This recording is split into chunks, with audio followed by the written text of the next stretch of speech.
It is an honor to have you all here today. The COVID-19 pandemic has cast deep shadows on some of the most vulnerable groups. We need to build back stronger to ensure that no person with a disability are left behind. The aim of this side event is to focus on inclusive and sustainable recovery by strengthening the implementation of Article 19 of the UNCRPD on the rights of independent living and to be included in the community. The UNCRPD side event to the COSP 2021 is hosted by governments of Finland and Denmark and the Nordic Council of Ministers. My name is Sif Holst and I will moderate this event. And we have 3 opening remarks. 2 from political leaders from the host countries of this event. And hopefully 1 from the Committee of the Rights of Persons with Disability. But let me first introduce Mrs. Krista Kiuri, Minister of Social Family Affairs of Social Services, Finland, who would like to welcome us to this event.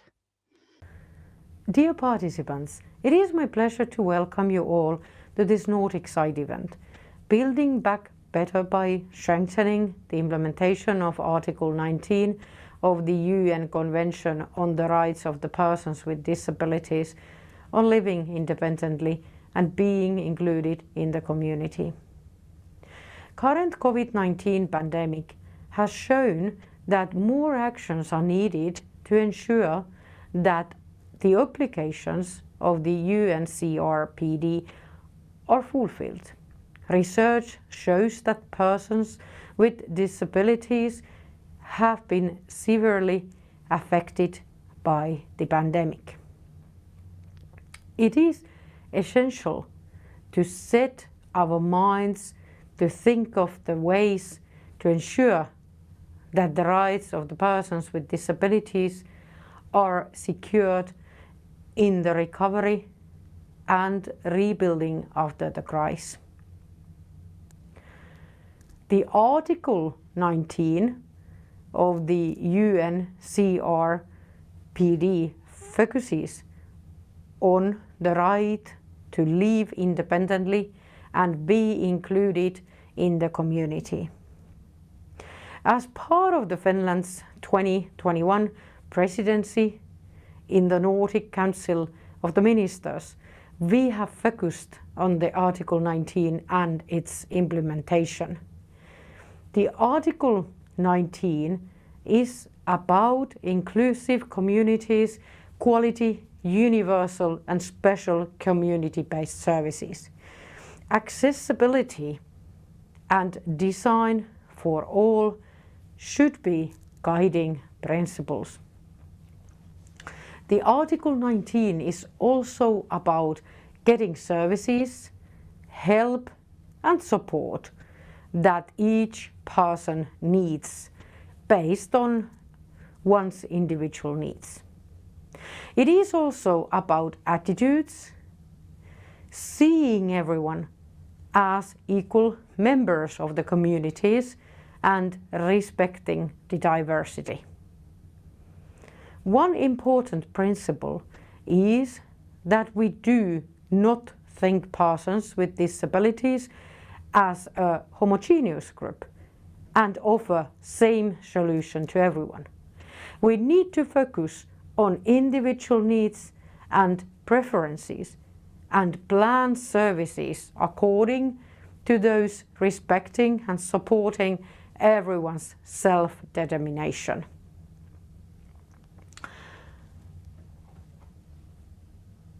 Dear participants, the past year has also shown us the meaning of cooperation in all levels. This side event is organized in cooperation with the governments and organizations representing persons with disabilities of the Nordic countries. During pandemic, we have gathered together and shared practices and concerns and learned from each other. This is very valuable cooperation indeed. The UNCRPD and the Agenda 2030 together provides us the foundation for the future work.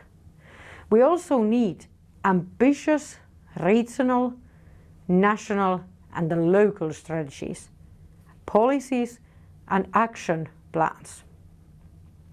It is important to make sure that these commitments and objectives turn into practices in everyday life of the persons with disabilities. This spring, we have welcomed a new EU strategy for the rights of the persons with disabilities for the years 2021 to 2030.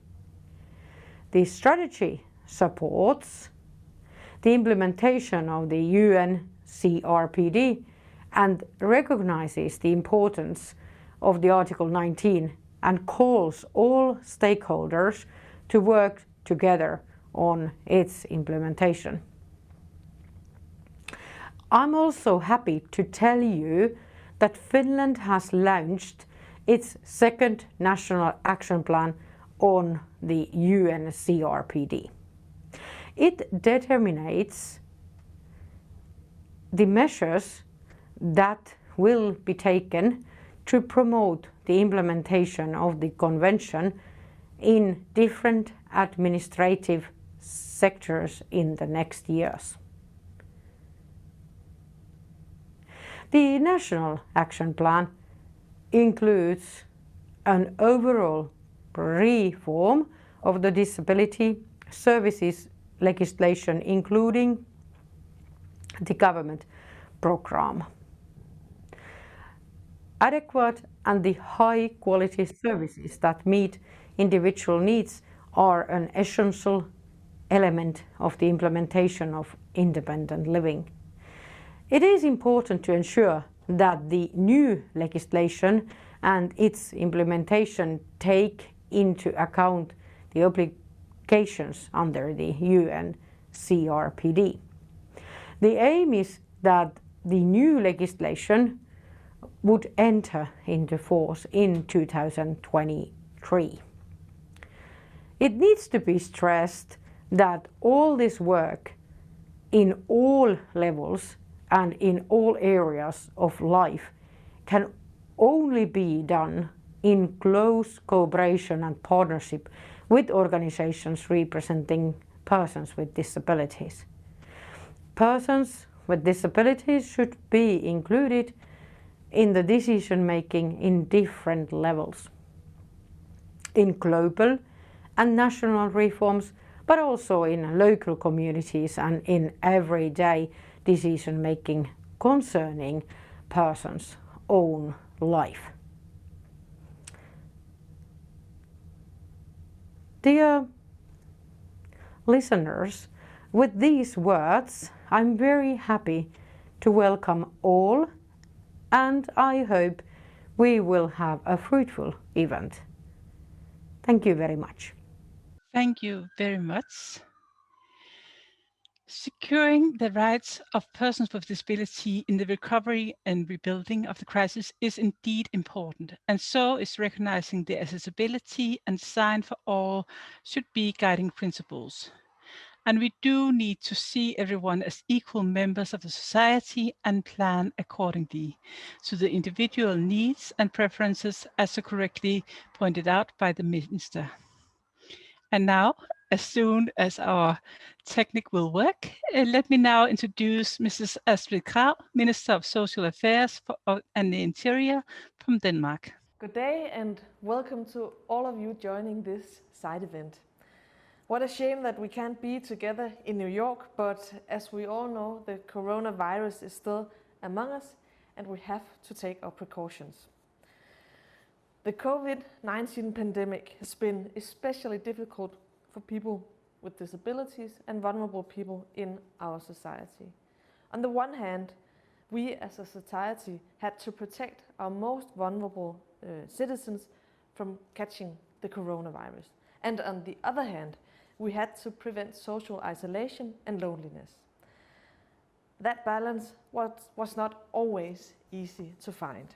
For instance, some care homes weren't sure if they should retain residents and if the residents were allowed back in the care homes after visiting family and friends. Luckily, we were able to resolve the misunderstandings quickly in the beginning of the pandemic. But for me, it was a reminder that even in a welfare system like ours, we must not take independent living and inclusion of people with disabilities for granted. We have to keep on developing a society in which no one is left behind, not even during a global crisis. For the Danish government, that means ensuring everyone the help and the support they need. Our welfare system should be a guarantee that everyone, no matter the challenges they meet in life, can have good lives, live good lives, and pursue their dreams. The pandemic also taught us another important lesson here in Denmark. It was the importance of involving people with disabilities in matters that concern them. When we shut down the country in order to prevent the coronavirus from spreading, we were faced with a lot of new challenges and questions. It quickly became clear that it wasn't something only one actor could handle. We had to work together, and most importantly, we had to involve the vulnerable groups. Already in the beginning of the lockdown, we formed a partnership with the municipalities and the social organizations, also those representing people with disabilities. That way we could get a better understanding of the challenges that our most vulnerable citizens faced, and together we could come up with the solutions quickly. One of our challenges was isolation and loneliness. During the lockdown, the government and parties of the Danish Parliament passed several financial support packages to combat loneliness among vulnerable citizens and adults, senior citizens, and people with disabilities. A lot of the money was given to organizations so that they could arrange events and activities for their members and target groups. For example, one organization created a hotline for and by people with mental disabilities, helping and advising people in regards to the corona situation. The ones calling are met by a person who knows their challenges and is able to understand their situation. For me, it's very clear that in order to make policy with an impact, we have to involve the people affected by that policy. Nothing about us without us, as it's said. That saying is very true to the way we as government want to develop a society in which no one is left behind. When building back better after the pandemic, meaningful involvement of people with disabilities is crucial. At the moment, the Danish government is working on a comprehensive evaluation of the specialized social area, focusing on ensuring everyone the right individual service and support. A wide range of organizations are involved in this process, including organizations representing people with disabilities, and they have contributed with valuable perspectives and knowledge. People with disabilities are the experts of their own lives, and they have valuable knowledge of how our welfare system works and also where it can be improved. The best ideas, they don't always come from us politicians, even though it can be hard for us to admit it. So thank you all for joining this event. I hope you'll be given some interesting perspectives on how we can develop a society in which no one is left behind. Thank you very much. Thank you very much. Important points on the need to involve people with disabilities and their organizations to give us a seat at the table is the way forward, also during a global crisis, or I might even say especially during a global crisis. Forming strong partnerships between governments and civil society is one of the lessons of the future too. I now have the honor of introducing Mr. Floyd Morris, expert in the area of disability and one of the 18 independent experts in the Committee on the Rights of Persons with Disabilities. You have 5 minutes, Mr. Morris. And you need to put on your microphone.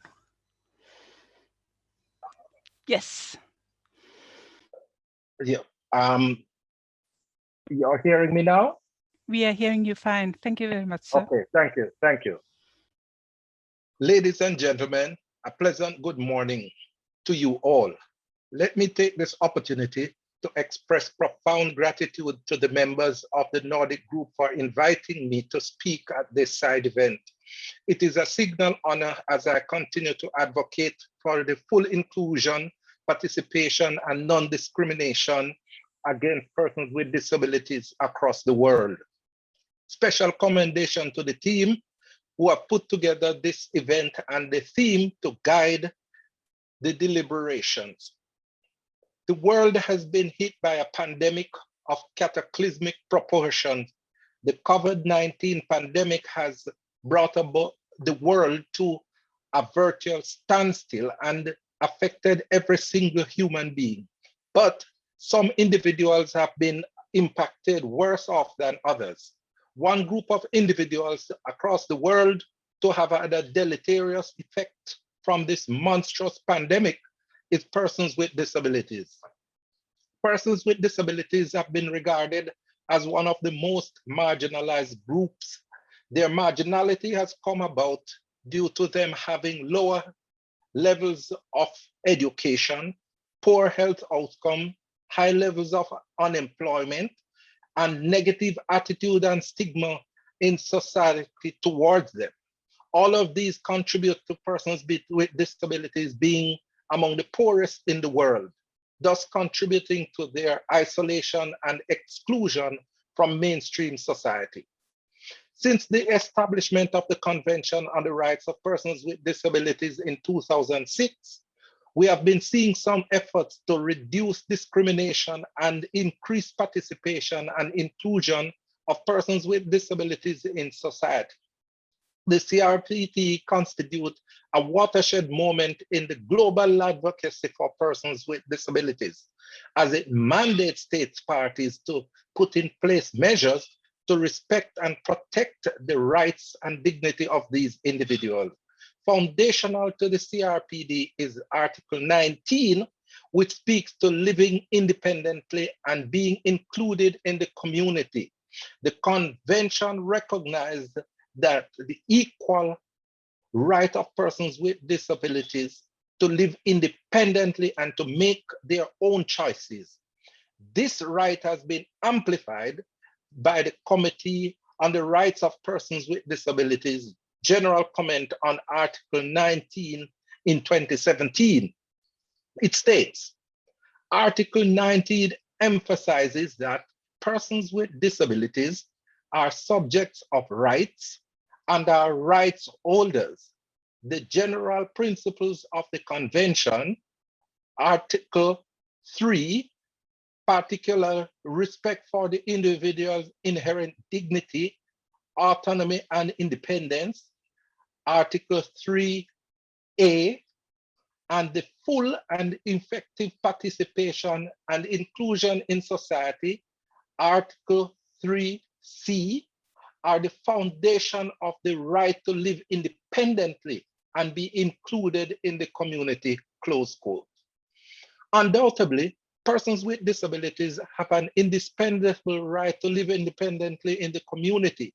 We are human beings, and the various global treaties reaffirm our irrefragable right to live independently in our community. The COVID-19 pandemic has demonstrated, however, some perspicuous weaknesses in the community for persons with disabilities. Health facilities remain inaccessible to persons with disabilities. Health professionals are still not trained and equipped to deal with persons with disabilities.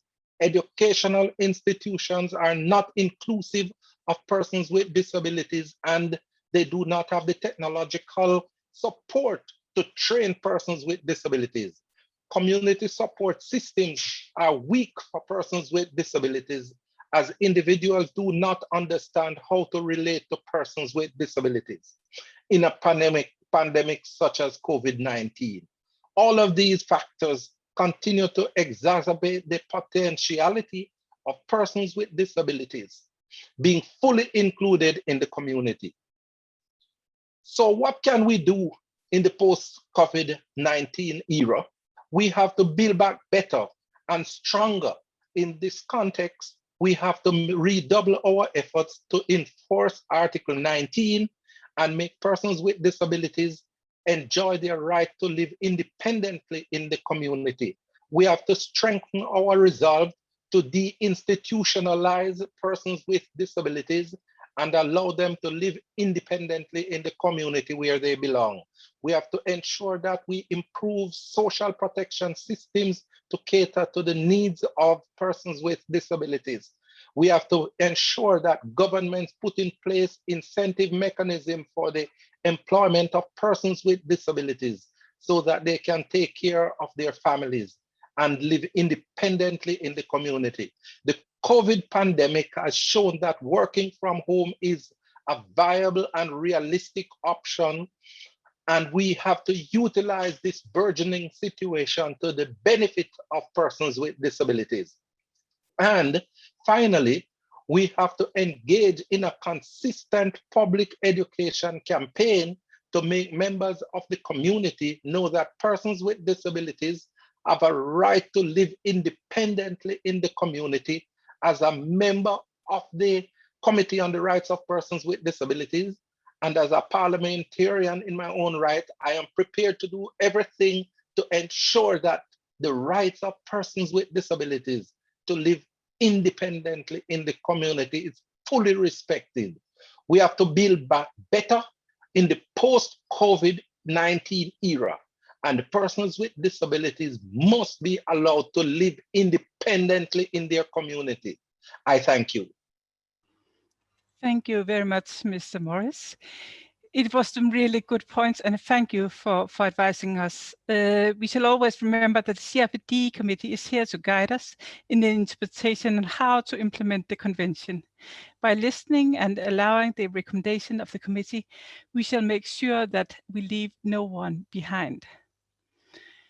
We shall now move on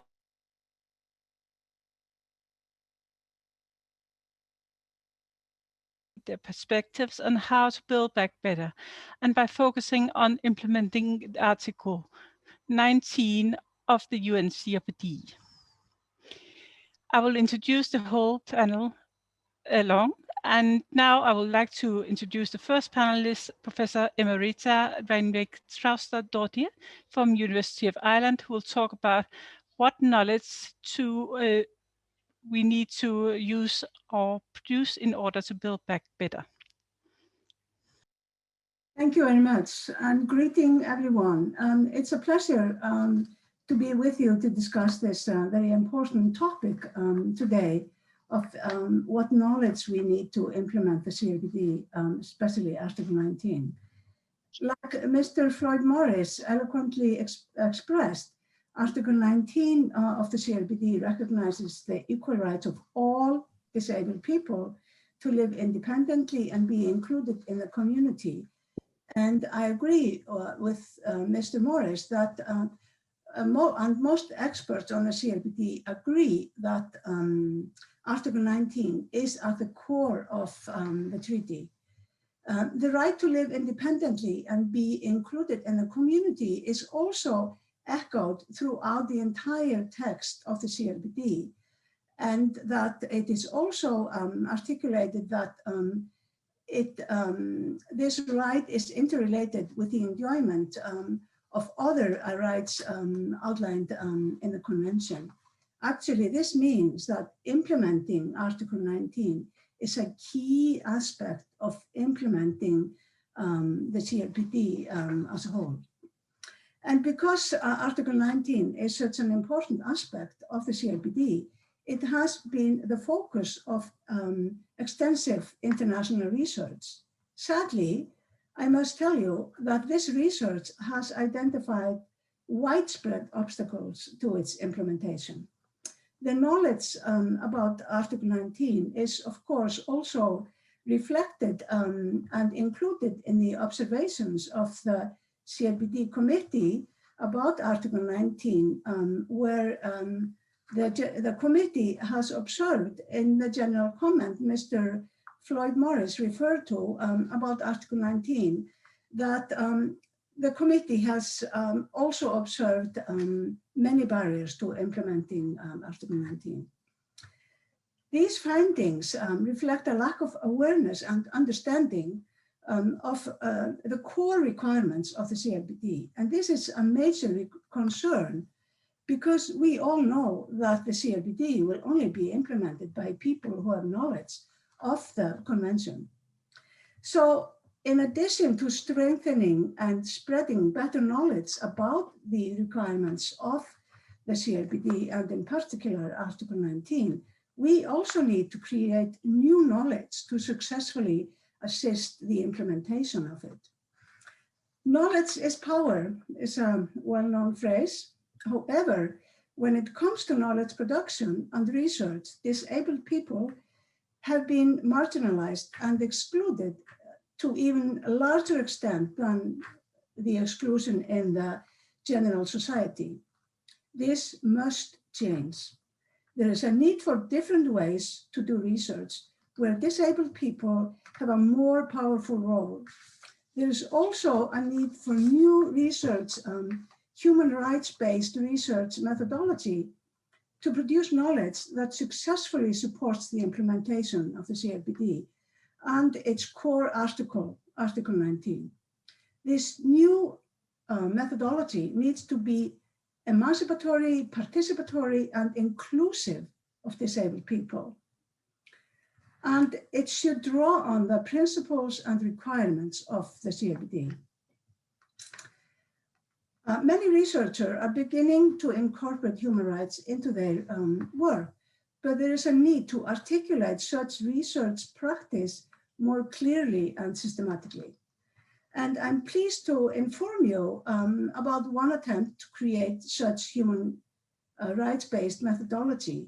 There is an international network of researchers within disability studies and disability law and policy called the Disability Human Rights Research Network that has worked in the recent years to develop clearer guidelines for human rights-based research. And a reference to this work will be placed for those who are interested in the chat box. Such new human rights-based methodology should aim to produce research that fully include disabled people in all stages and contributes to the realization of the full range of rights of disabled people. I believe that research based on such a methodology will produce the kind of knowledge needed to successfully implement Article 19 as a core element of the CRPD. In conclusion, I want to say that disabled people took active part in drafting the CRPD. These same people made sure that the text of the treaty emphasized the continuing participation of disabled people in policymaking and other aspects of implementing and monitoring the treaty. It is logical and in fact essential that these principles of disabled people's participation, inclusion, and influence is also extended to research and knowledge production that affects disabled people's lives. Thank you. Thank you very much. It's really important, your point about that we need to also create new knowledge as we move along. We don't have all the answers now, and we need to dive into the topics moving on. I would now like to introduce our second panelist, Mrs. Elline Skott, the chairperson for Norwegian Association of Youth with Disabilities, who will talk about involving children and young people for a sustainable future. Welcome. Thank you so much, and thank you to the government of Finland and Denmark and the Nordic Council of Ministers for inviting us to this very important event. I want to start by saying a few words about the Norwegian Association of the Youth with Disabilities. We are an umbrella organization with 38 Norwegian youth organizations, which together represent a broad diversity of different disabilities. Our main mission is to impact decision makers and raise awareness among the public. So why is including children and youth with disability important when it comes to living independently? First and foremost, youth with disability face multiple barriers in all areas of society, both because of our disability and our age. At the same time, youth are underrepresented within the disability movement. This means that one of the disability groups which face the most discrimination and marginalization often do not get the voice heard. Secondly, youth with disability have been disproportionately hit by the COVID pandemic. Long periods of isolation, closed school, increased unemployment, and reduced access to health services have particularly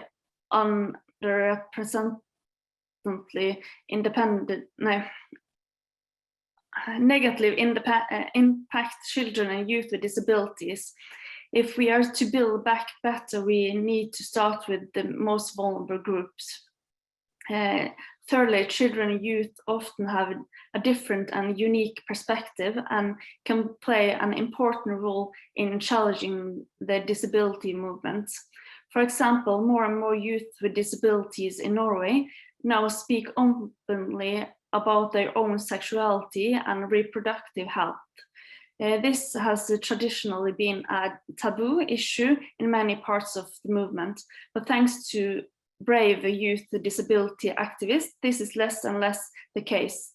If we want to prepare for the future, we need to listen to those who represent the future. Lastly, and most important, the CRPD states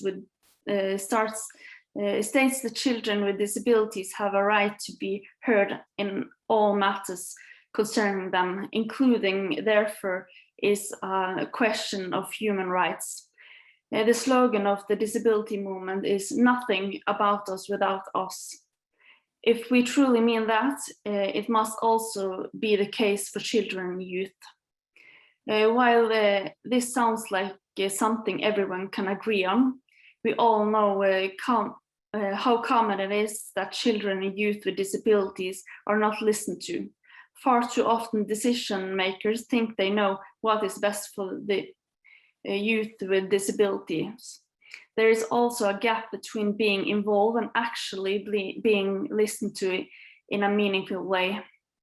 I think there are several measurements which need to be taken in order to create a more sustainable future for youth with disability. First, we need to build stronger disability youth organizations. It is through democratic organizations which represent the broad diversity of the disability movement we can hope to create a meaningful change. We also need to ask ourselves, is it enough that youth with disabilities are consulted? Instead, youth with disability need to sit at the table where decisions are made. We should become politicians, bureaucrats, and common leaders. Only when people with disabilities are in positions of power will we see meaningful change towards a more including society. Finally, there is a need of an increased recognition of the CRPD and the human rights-based approach to disability. If we want every person with disability to be able to live independently, we need to move away from viewing disability as a medical defect. The Nordic countries must go forward as a good example and start with incorporating the CRPD into the national legislation. This will send a strong signal to the rest of the world that disability rights are human rights. Thank you very much.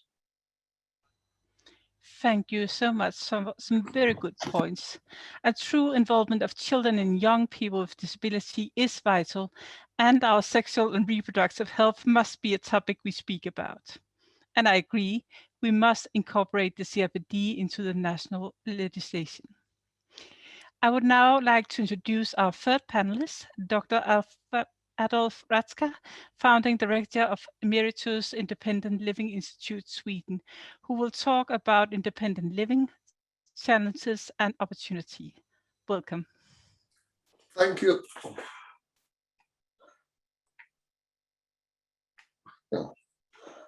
Thank you, Madam Chair. Good evening, good morning, good night, everybody. I'll illustrate my comments with my own biography. For example, next month, it will be 60 years that I'm disabled, that I'm using mechanical breathing aids, like the mask you see on my face, that I move around in my electric wheelchair, that I need help for getting up in the morning, going to the toilet, getting dressed. The first 5 years after contracting polio, I spent in hospitals and residential institutions in Germany. I was medically stable, but there were no support services in the community. And my mother was too old to do the work. In 1966, I managed to get out of the institution with the help of personal assistance. I won a scholarship to study in California that included a budget for hiring fellow students who worked as my personal assistants. Since then, I've lived in the community, earned a PhD, moved to Sweden, worked as a researcher, started a family, got involved in disability policy, and so forth. I've had a rich and rewarding life thanks to personal assistance. Personal assistance has been the foundation on which I built my life. Without personal assistance, living in an institution, I would have died decades ago. I consider myself a profoundly ordinary person. I have no special talents, but what is special about me is that I've had personal assistance all my adult life. And that is sadly very special. Millions of people the world over could have similarly rich and rewarding lives, could realize their inborn potential if they had personal assistance. That is, direct payments from the government for buying assistance services from the provider of their choice, or better yet, payments for hiring, training, and supervising the personal assistants themselves. It takes that degree of control to optimize the quality of one's assistance, to optimize the quality of one's life. At age 77, I still have a rich and rewarding life because I still have my personal assistance services. I'm lucky I got my disability before age 65, which makes me eligible for direct payments for personal assistance from the Swedish Social Insurance Fund, according to the LSS legislation. People who become disabled after 65 fall under a different legislation, the Social Services Act, and they depend on their local governments for services. In Sweden, two persons with the same age, the same impairment, might have completely different lives, depending on whether they became disabled before or after 65. Under the LSS legislation, I, for example, get 18 assistance hours a day, and I'm able to recruit, train, and supervise my assistants. but under the Social Services Act, I would get only 5 hours a day of community-based services without being able to choose and train my staff. The workers would do what they consider most urgent. Turnover would be high. My life would be very restricted. I could not take a shower when I want, visit places in town, or travel. My wife would have to work for me a large part of the day, and she would not have a life of her own anymore. She's in good health today, but will be 70 soon. How long could she do this? Relying on the family is a ticking time bomb. And imagine the pressure on my wife, knowing I would be forced into an institution the day she no longer can do the work.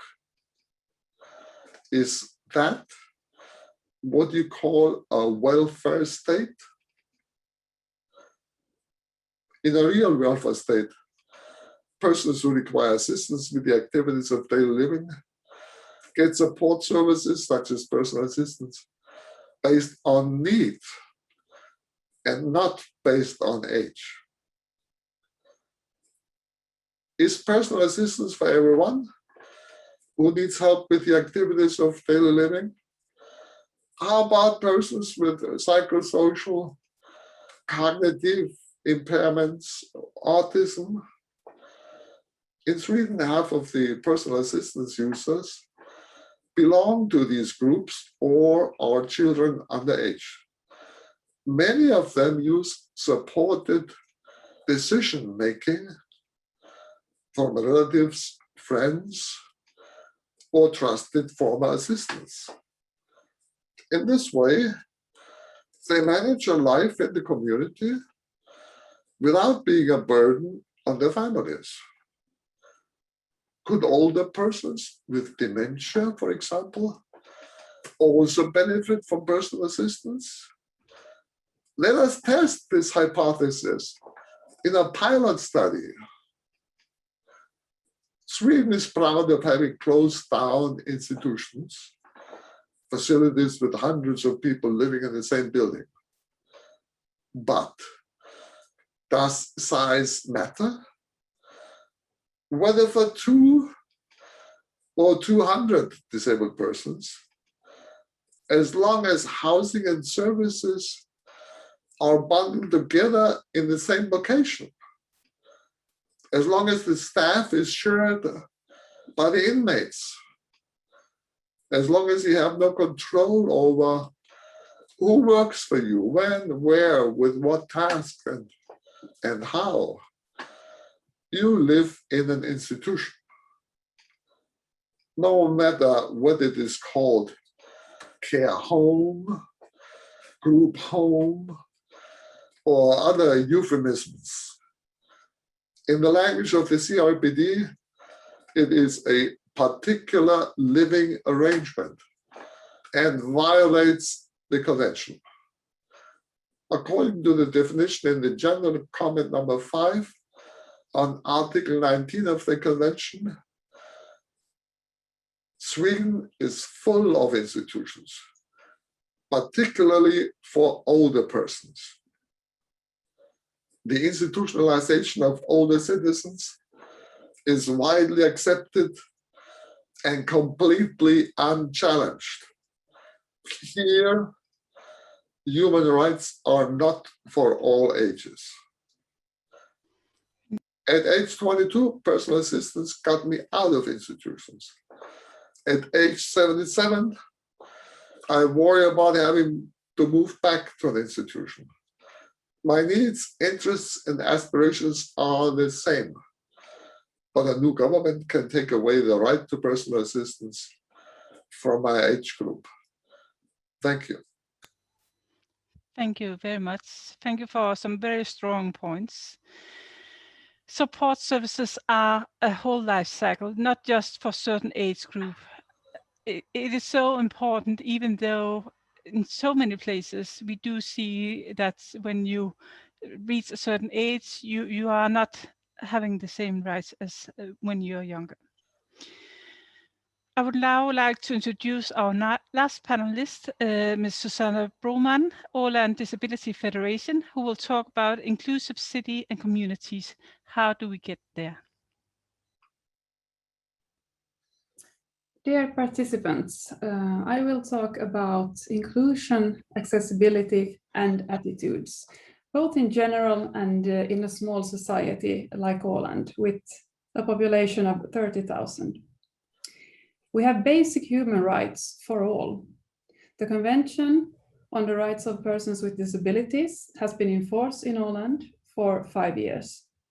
We have an Agenda 2030, and we have our own development and sustainability agenda for Åland. The big picture is clear, very clear. We should have full inclusion in our society. Everybody should be treated with respect and dignity. We all know that this is not the case. It is not reality. And why not? The concept of reasonable accommodation and accessibility is closely linked to the right to live independently and to be fully included in society. For several years, I've worked with accessibility issues and especially accessible tourism in Åland. And we made progress. We have more information and awareness about accessibility and the importance of it in our community. However, I see that we have a long way to go. The will to work with improving accessibility is there, but reaching it poses a real challenge because the field is so broad. All areas in a city and a community must be accessible. I believe that this fact sometimes is a bit overwhelming. People do not necessarily even know where to start when it comes to accessibility. And focus often lies on costs. We must be able to look past this and other obstacles. In Åland, I also see that an argument for not making accessibility adjustments is that so few people are in need of good accessibility. And sometimes the whole convention is seen as a recommendation. So we must work continuously with improving accessibility. It is not a one-off operation. I see it as being almost a way of thinking. We need people in all areas, in all levels in our community to work for the same goal and to have this way of thinking. And work needs to always proceed. Politicians, policymakers, municipalities, individuals, everyone must acknowledge the basic human rights and want to make them a reality. I think we need much more knowledge and understanding for persons with disabilities and for the CRPD. I think this is the key, more information. Only then we can work with improving attitudes and get the necessary practical changes in place in our societies. CRPD will not be implemented if people lack knowledge about the convention, what it means in each practice, in each person's life in society. My organization has an ongoing project which aims at increasing knowledge and information among politicians and policymakers about the convention and what it means. In a small society like Åland, we have advantages like the closeness to politicians and policymakers. However, only when knowledge increases, we can get better understanding and attitudes in society. And only then we can fulfill the convention. So the question is, I believe, what type of society do we want to live in? Do we see persons with disability as a burden for the community, as a cost? Or do we see diversity as a richness and each person as a gift? Fundamental questions, really. And without a shift in how we think, we cannot reach accessibility and inclusion. I strongly believe that the whole attitude in our society and among each one of us has to change. We need more respect and openness for all individuals.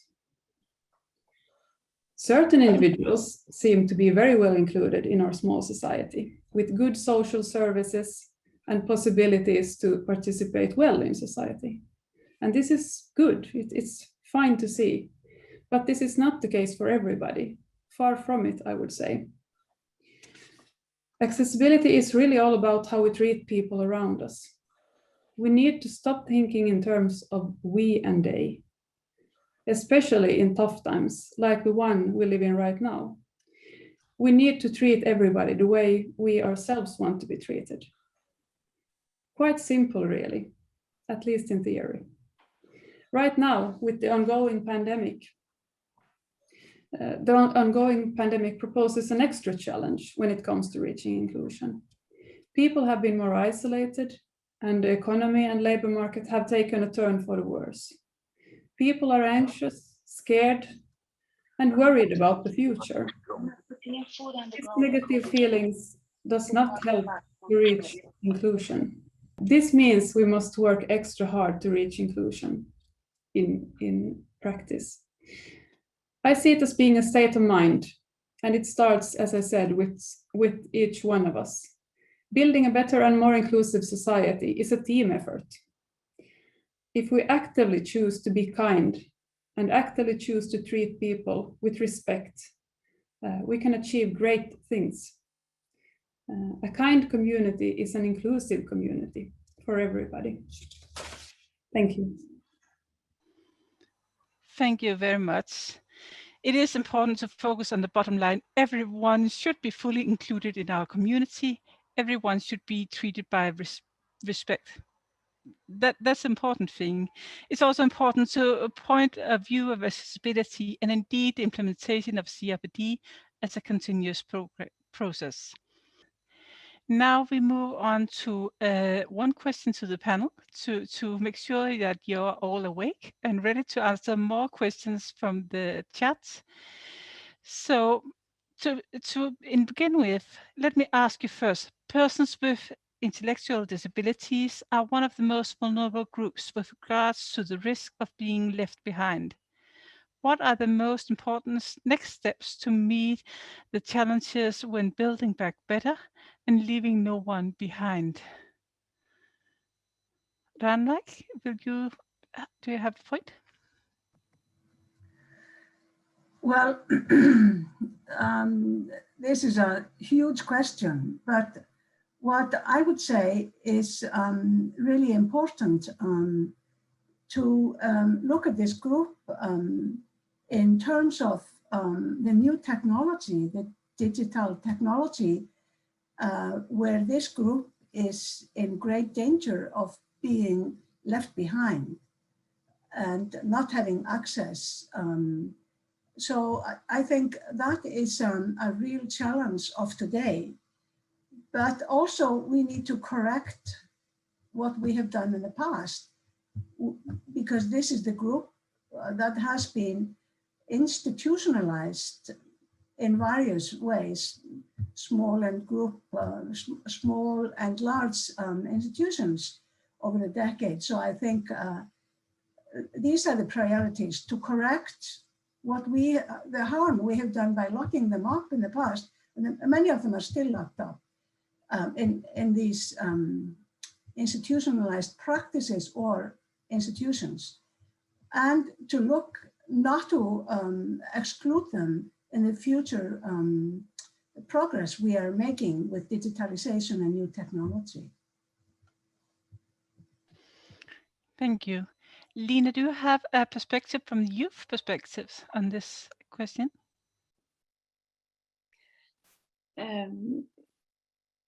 We think that everyone when decisions are going to be made with youth, they have to be included when decisions are going to be made, no matter which the case are, and that they are involved in decisions that are about them.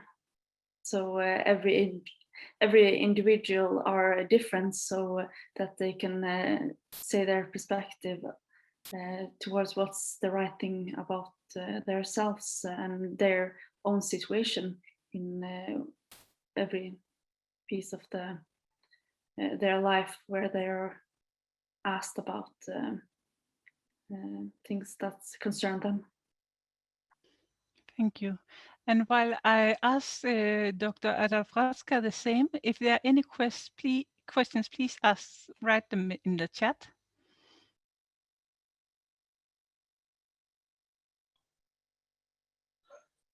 I think we need to open up society to all people. And we need to develop support services for that purpose in the community. Support services for the whole life cycle, as I said before, but also for all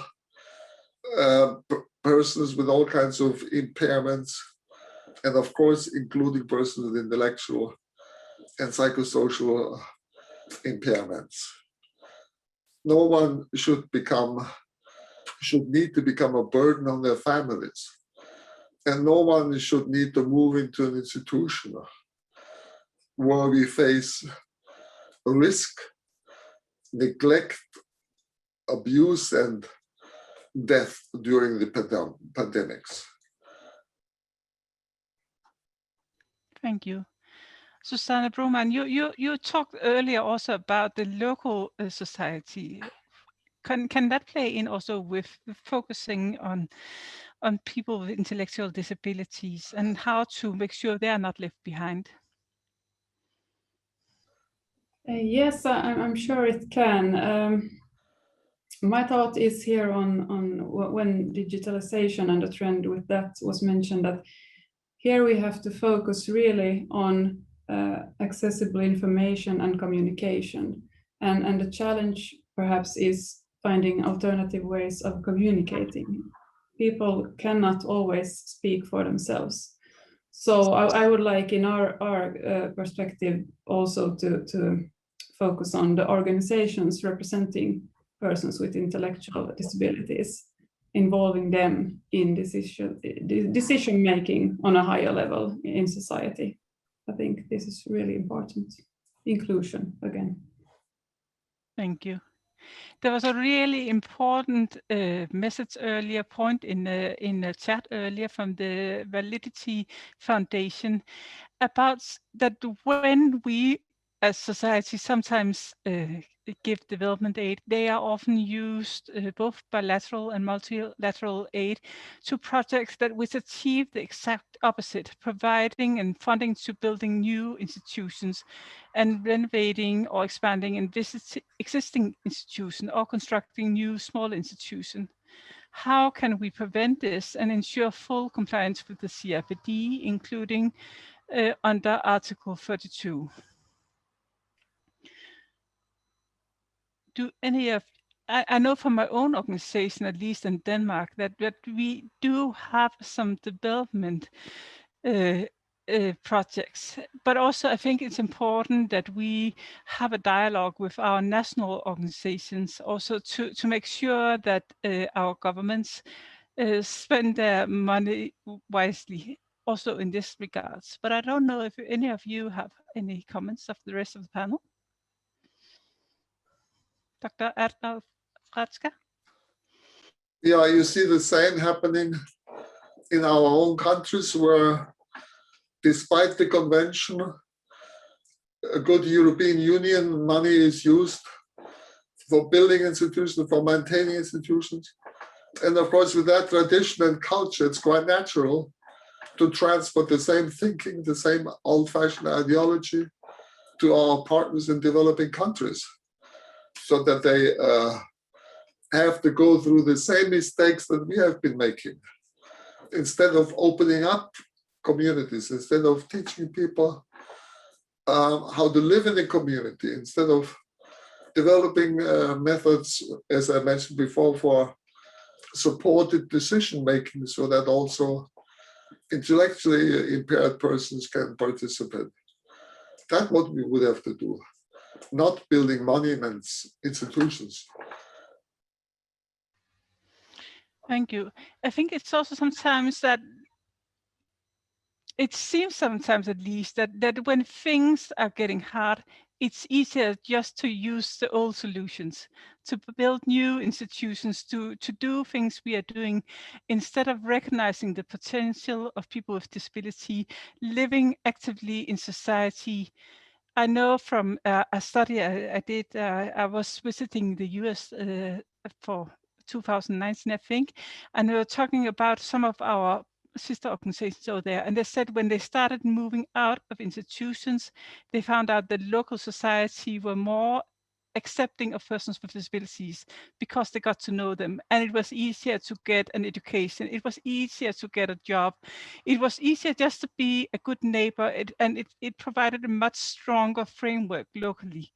So I think it's such an important point to not invest any more money at all in institutions, whether we do it in the Nordic countries. And I do agree with you, Dr. Adavratska, that we do have a lot of institution-like way of organizing persons with disability, where they are living secluded, maybe not in mega institutions, but we do unfortunately also see them coming again.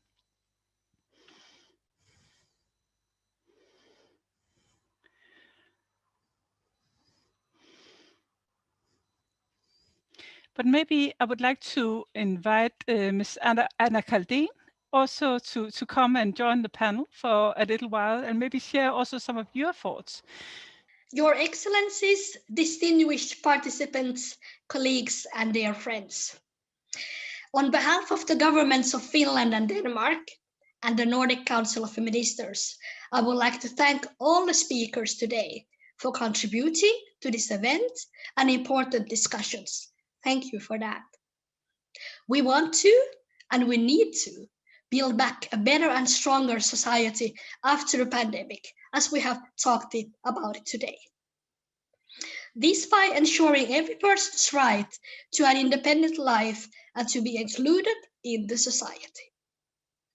The UNCRPD and Agenda 2030 are potentially important tools for reaching our goals. Today we had the opportunity to listen to Mr. Floyd Morris, who is one of the experts in the CRPD committee, and it reminded me of how valuable the advice from the committee is, and that we should use it much more.